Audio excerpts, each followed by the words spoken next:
নমস্কার, আমি সঙ্গমিত্রা। আমার এই সহজ রান্না চ্যানেলে আপনাদের সবাইকে স্বাগত। আজ আমি রান্না করছি বেগুন দিয়ে মূলো শাক। আপনারা খুব সহজেই বাড়িতে বানিয়ে নিতে পারেন এই মূলো শাক। আপনাদের যদি এই রেসিপিটি ভালো লাগে তাহলে লাইক এবং শেয়ার করবেন, আর রেসিপিটি কেমন হয়েছে কমেন্ট করে জানাবেন। আরও নতুন নতুন রেসিপি পাবার জন্য চ্যানেলটিকে অবশ্যই সাবস্ক্রাইব করবেন। ধন্যবাদ। প্রথমেই শাকটাকে আমি সামান্য একটু নুন দিয়ে ভালো করে চটকে মেখে নেব। এখানে আমি 4-8টি কচি ডাঁটা সমেত মূলো শাক নিয়েছি। শাকটাকে ভালো করে ধুয়ে তারপর এভাবে কুচি কুচি করে কেটে নিয়েছি। এখন এর মধ্যে আমি দিয়ে দিচ্ছি সামান্য একটু নুন। এখন নুনটাকে মিশিয়ে নিয়ে শাকটাকে একটু চটকে মেখে নেব। এভাবে শাকের জলটাকে বের করে নিলে মূলো শাকের যে একটু তিতকুটে ভাব থাকে সেই ভাবটা কেটে যায়।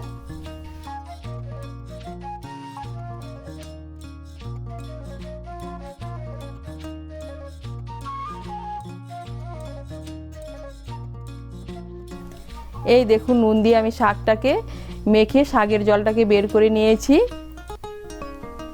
এখন আমি শাকটা রান্না করে নেব। শাকটা রান্না করার জন্য আমি কড়াইতে সর্ষের তেল বসিয়েছি। তেলটা গরম হয়ে গিয়েছে।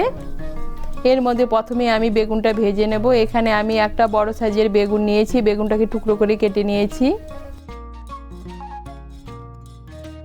এর মধ্যে দিয়ে দিচ্ছি সামান্য একটু নুন আর সামান্য একটু হলুদের গুঁড়ো। নুন আর হলুদের গুঁড়োটা মিশিয়ে নিয়ে বেগুনটাকে লাল করে ভেজে নেব।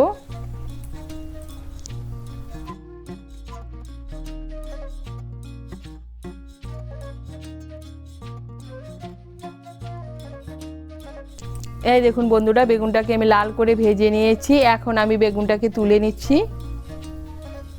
কড়াইতে আমি দিয়ে দিচ্ছি আর অল্প সর্ষের তেল।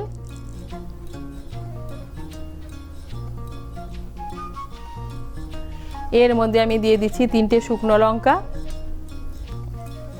শুকনো লঙ্কাগুলোকে একটু ভেজে নেব।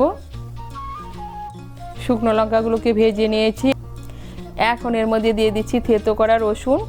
এখানে আমি 2টো মাঝারি সাইজের রসুনের কোয়া নিয়েছি। রসুনের কোয়াগুলোকে আমি থেতো করে নিয়েছি। রসুনটাকে লাল করে ভেজে নেব। এই দেখুন, রসুনটাকে লাল করে ভেজে নিয়েছি।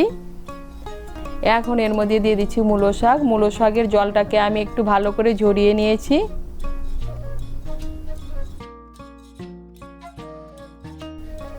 মূলো শাকটাকে মিশিয়ে নেব ভালো করে।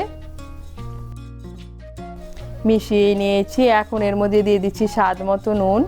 নুনের পরিমাণটা একটু কমিয়ে দিতে হবে। মূলো শাকটাকে আমি নুন দিয়ে মেখে রেখে দিয়েছিলাম, আর বেগুনগুলো ভাজার সময় বেগুনের মধ্যেও নুন দিয়েছি। আর দিয়ে দিচ্ছি সামান্য একটু হলুদের গুঁড়ো। নুন আর হলুদের গুঁড়োটাকে মিশিয়ে নেব। মিশিয়ে নিয়েছি। এখন আঁচটাকে মিডিয়াম করে 3-4 মিনিটের জন্য ঢেকে দেব। এই দেখুন, মূলো শাকটাকে আমি 3-4 মিনিটের জন্য ঢেকে দিয়েছিলাম। মূলো শাকটা অনেকটা মজে গিয়েছে। এখন এর মধ্যে দিয়ে দিচ্ছি ভেজে রাখা বেগুন।